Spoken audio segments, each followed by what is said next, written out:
I don't really remember that much about getting into the car, but I just remember I must have passed out in the back seat and I woke up and he was trying to climb on top of me with pretty clear intentions of what he was trying to do. Something in my brain kicked in and said, you have to get out of this situation. If you stay here, you will die. We all survived the same monster. Tonight, the strongest safety regulations on ride shares in the country are law in Colorado, strengthening oversight of companies like Uber and Lyft. It follows several Denver 7 reports, including calls for accountability from survivors of a Denver rideshare driver found guilty of kidnapping and assault. Those were the women that you just heard from there. Our Colette Bordelon has been at the forefront of these reports and follows up with the bill's sponsor tonight.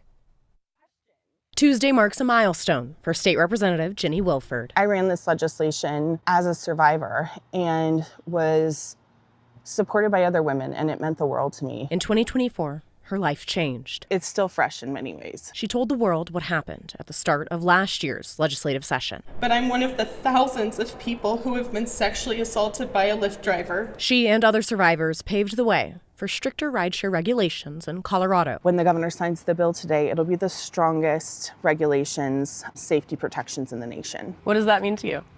I am very excited. It's bittersweet in many ways. Wilford is behind House Bill 1424, which was signed into law on Tuesday. The legislation cites thousands of reports of sexual assault and Uber trips across the country. It mandates criminal background checks for the 35,000 rideshare drivers in Colorado at least once every 6 months after their initial check. It gives the option for drivers and riders to opt into audio and video recording of their rides and seeks annual reports from the companies with data related to safety and discrimination. It's data that the companies can't explain away anymore. Rideshare companies came out strong against her proposal for more regulations in 2025. Uber threatening to pull out of Colorado if a state bill becomes law. Governor Polis vetoed a similar version of the bill last year, saying it would potentially jeopardize rideshare companies' operation in Colorado. The veto letter from Polis continued to say this is not the end of the conversation on rideshare safety. We heard from so many survivors that had gone through horrific circumstances who had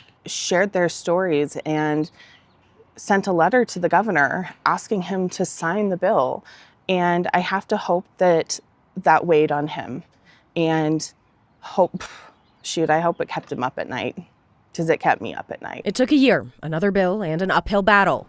People shouldn't have to wait for safety. To change Colorado law, something Wilford says is a long time coming. Colette Bordelon, Denver 7. That wasn't the only bill Governor Polis signed today. He also put his signature on at least 5 others during a ceremony this afternoon. Those include a bill that creates a new type of business structure for artists, and another that will protect Coloradans who buy their own health insurance from rate increases due to the expiration of federal tax credits. The governor has also vetoed several bills. Just today, he vetoed a bill that would have limited the use of AI to set prices and wages. Also, a bill making it easier to form a union, and a social media regulation bill passed in response to the Evergreen High School shooting.